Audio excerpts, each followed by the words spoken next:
नमस्कार साथियों, मेरा नाम है तनिष वर्मा और स्वागत है आपका मेरा YouTube channel Tanish study hub.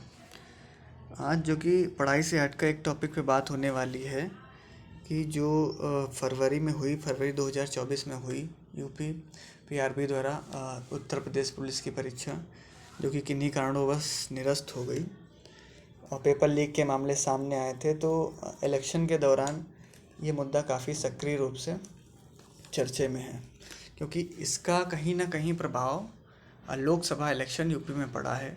जहाँ पे आप मोदी जी की लहर देख रहे थे, वहीं पे युवाओं का गुस्सा इसमें नज़र आया है और किसानों का गुस्सा नज़र आया है।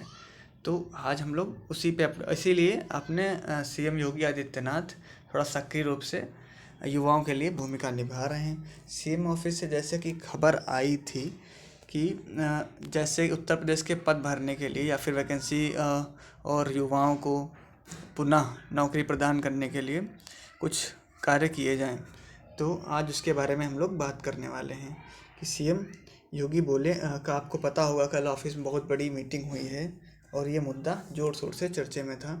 सीएम योगी बोले कि सरकारी विभागों में जल्द निकालें वैकेंसी, आम चुनाव के बाद अधिकारियों संग पहली बड़ी बैठक और काम कोच का रिपोर्ट मांगा। आप देख सकते हैं किस तरह से सारे बड़े लोग उत्तर प्रदेश के थे और जो आयोग से भर्ती होनी है सबकी मीटिंग बुलाई योगी जी ने। हमें लगता है इनसी कायदे से फटकार लगाई गई है कि क्यों भाई सीटें उत्तर प्रदेश से कम आई हैं।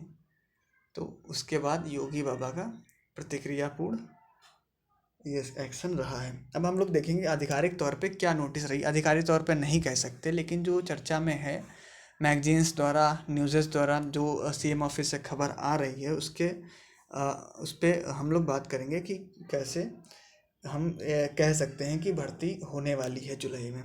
ये देख सकते हैं आप, पेपर में है, सिपाही भर्ती की परीक्षा फिर से कराने की कयावत भी शुरू हो गई है। आप सब जैसा कि देख सकते हैं कि नागरिक पुलिस के 60,244 रिक्त पदों पर भर्ती के लिए फिर से लिखित परीक्षा कराने की कवायद उत्तर प्रदेश पुलिस ने उत्तर प्रदेश पुलिस भर्ती एवं प्रोन्नति बोर्ड ने शुरू कर दी है। सूत्रों की माने तो भर्ती ने बोर्ड परीक्षा कराने के लिए कंपनी को जल्दी चयन करेगा। अब इस बार अगर ऐसा हुआ कि पेपर लीक का मामला सामने आया तो बहुत ही नाकाम कोशिश, नाकाम सरकार मानी जाएगी, क्योंकि जो कि भारत है या उत्तर प्रदेश है जो कि बड़े जनसंख्या का प्रतिनिधित्व करता है पूरे भारत में, और वहाँ के छात्र बेरोजगार हैं, तो ये बात नहीं बनती है ना। तो आचार संहिता समाप्त होने के बाद भर्ती बोर्ड मुख्यमंत्री के निर्देश पर 6 माह के भीतर लिखित परीक्षा कराने के तैयारी में है। और ये बात अंदर की है। भर्ती बोर्ड के अध्यक्ष डीजी राजीव कृष्णा ने बताया कि शासन के निर्देश के अनुपालन में तय वक्त पर परीक्षा कराई जाएगी। परीक्षा की तारीख समेत समस्त जानकारियां जल्द अभ्यर्थियों के साथ साझा की जाएंगी, है ना। अभी अधिकारी नोटिस नहीं है, लेकिन ये मामला संज्ञान में है सरकार के। एसटीएफ ने भी सौंपी भर्ती, है ना। एसटीएफ ने सौंपी सिपाही भर्ती पेपर लीक मामले की रिपोर्ट भी एसटीएफ को सौंपी गई है। और उसमें हम लोग देखेंगे कि हुआ क्या है। गैंग के सदस्यों की गिरफ्तारी और वांछितों का दिया गया ब्यौरा। जो गैंग ने उत्तर प्रदेश में धांधली की उसका ऐसा रिपोर्ट में आया है कि वहाँ तक पहुँच बनाई गई है उत्तर प्रदेश सरकार द्वारा।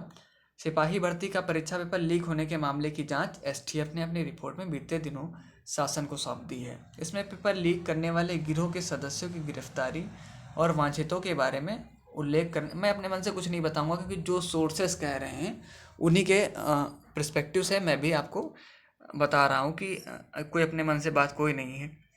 जो परीक्षा 18-19 फरवरी को लिखित परीक्षा का आयोजन हुआ था, पेपर लीक गिरोह ने अहमदाबाद स्थित प्रिंटिंग प्रेस से ट्रांसपोर्ट कंपनी को भेजे गए वेयर हाउस से दोनों दिन की दूसरी पालियों का पेपर चोरी करके फ़ोटो खींच ली गई थी।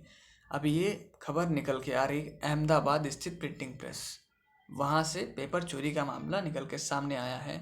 इस मामले में STF mastermind Rajiv Nayan Mishra, रवियत्री doctor Shubham मंडल, दिल्ली के पुलिस के सिपाही विक्रम बहाल, मतलब सरकार के भी लोग इसमें शामिल थे पेपर लीक के मामले में। अगर सरकार का हाथ नहीं होता तो इतनी बड़ी घटना को अंजाम नहीं दिया जा सकता था। ये देख सकते हैं, पूरा मैं नहीं पढ़ूंगा क्योंकि आपका टाइम ज़्यादा इंपॉर्टेंट है। एसटीएफ की मेरठ यूनिक प्रिंटिंग प्रेस के मालिक अहमदाबाद स्थित, है ना, मेरठ और अहमदाबाद दोनों संयोजित रूप से इसमें शामिल थे। 17 लोग इसमें गिरफ्तार हुए हैं। अब इसके आगे हम लोग देखेंगे जुलाई में हो सकती है यूपीपी की परीक्षा। चूँकि इस मामले में सरकार के इलेक्शन पे भी प्रभाव पड़ा है, तो सरकार काफ़ी ज़्यादा एक्शन में है कि जुलाई में घोषित हो सकती है परीक्षा, सिपाही भर्ती की परीक्षा। 43 लाख अभ्यर्थियों जो कि परीक्षा दिए थे इसमें, तो सभी इंतज़ार में हैं कि कब हो परीक्षा। सभी जोर शोर से उसकी तैयारी में लगे हैं। आप सब ये देख सकते हैं कि लोकसभा चुनाव के बाद उत्तर प्रदेश के 43 लाख युवा एक बार फिर से यूपी पुलिस भर्ती परीक्षा को लेकर बेचैन है। और अभ्यर्थी क्यों बेचैन भी क्यों ना हो कि इतने बड़े जनसंख्या का प्रतिनिधित्व करने वाला उत्तर प्रदेश के युवा बेरोजगार हैं। इतने प्रधानमंत्री हुए, राष्ट्रपति हुए जो कि उत्तर प्रदेश से ही भेजे गए हैं, तो वहाँ के युवा बेरोजगार हैं। इसकी जिम्मेदारी कहीं ना कहीं सरकार को ही जाती है। तो इसका जिम्मेदारी सरकार को होनी चाहिए और इस पर कार्य भी करना चाहिए। जैसा आप शिक्षकों को भी देख रहे हैं कि बीएड किए, टी किए, सीटेट किए युवा हमारे पास के बैठे हैं, तो उनके लिए कोई भर्ती नहीं आ रही है। तो इस मामले को संज्ञान में लेना चाहिए सरकार को। एक बात मैं आपको कहना चाहूँगा कि विद्यार्थी का पढ़ाई लिखाई करना तो बिल्कुल सही बात है कि उसको मुख्य रूप से पढ़ाई लिखाई करना चाहिए, लेकिन अगर देश की आर्थिक सामाजिक परिस्थितियों को सुधारने, उनमें बदलाव लाने की प्रयत्न विद्यार्थी नहीं कर पा रहा अपनी शिक्षा के द्वारा, तो उसकी शिक्षा निकम्मी है। मतलब शिक्षा का उद्देश्य सिर्फ ये थोड़ी ना है कि हमने पेपर क्रैक किया और बस काम हो गया। ये शिक्षा हमारे देश में काम आनी चाहिए और लोगों में कैसे जागरूकता फैलाई जाए, कैसे हमारे युवा बेरोजगार हैं उनको रोजगार दिलाया जाए, नई स्कीमें बताई जाएँ। इसमें भी कहीं ना कहीं पढ़े लिखे जो लोग हैं उनका बढ़ चढ़ के हाथ होना चाहिए।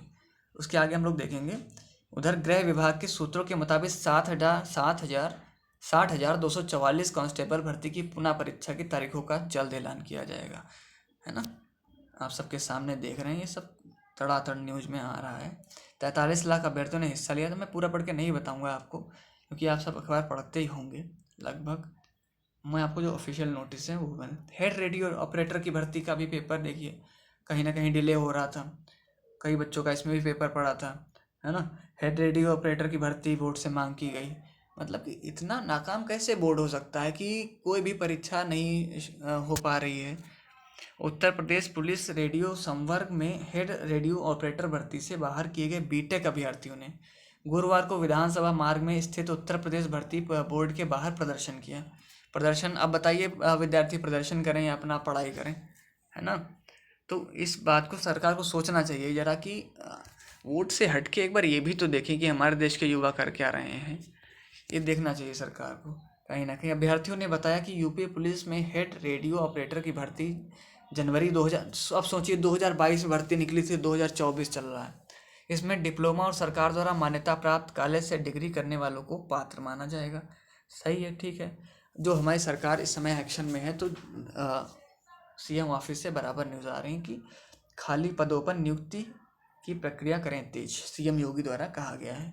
सीएम योगी ने भर्तियों को लेकर ही अधिकारियों से जवाब मांगा है और उन्होंने कहा है कि सभी विभाग बताएं कि उनके विभागों में खाली पद कितने हैं और इसकी जानकारी जल्द उपलब्ध कराएं। साथ ही बताएं कि इन पदों को परीक्षा कराकर कब तक भर्ती प्रक्रिया पूरी की जा सकती। सही बात है, अगर आपके पास खाली पद हैं तो उनको क्यों नहीं भरा जा रहा है, भरें उनको पद, है ना। अब हम लोग देख लेंगे अपना यूपीपी है और रेडियो ऑपरेटर है, पंचायत सहायक अकाउंटेंट के 4821 रिक्त पदों पर भी भर्ती होगी, जो कि आप सब तैयारी कर दें कि प्रदेश के ग्राम पंचायतों में भर्ती के लिए 10 जून को जारी होगा विज्ञापन, है ना। ये भी है, सिपाही सब उत्तर प्रदेश इस समय काफ़ी एक्शन में सक्रिय रूप से भूमिका निभा रहा है और ये हम लोग देख सकते हैं उत्तर प्रदेश का भी है। और यूपीपीएससी विभाग जो कि उसका भी समीक्षा अधिकारी का पेपर लीक हो गया था किन्हीं कारणोंवश, तो उसने भी अपना कैलेंडर जारी कर दिया है। और समीक्षा अधिकारी जो कि परीक्षा 2024 के स्टार्टिंग में कराई गई थी किन्हीं कारणोंवश, तो अब उसको पहुंचा के 22 दिसंबर कर दिया गया है ना। कहीं भी कराएं लेकिन कराएं, मतलब मामला पारदर्शिता से परीक्षा तो कम से कम कराइए। उसके बाद ये आपका जितने भी परीक्षाएं होनी हैं सबका यूपीपीसीएस द्वारा ये सब लिख दिया गया है और ये आपका अधिकारी एप्लीकेशन है। बस इसी के साथ मैं अपनी वाणी को विराम दूंगा और ये कहूँगा कि परीक्षा होनी चाहिए और पारदर्शिता से होनी चाहिए, ताकि हमारे देश के युवा जो पढ़े लिखे लोग हैं, जो दिन रात मेहनत कर रहे हैं कमरों में, लाइब्रेरी में, विद्यालयों में, तो उनको उनका हक ज़रूर मिलना चाहिए। ये मेरी सरकार से दरख्वास्त है। नमस्कार। इसी के साथ मैं अपनी वाणी को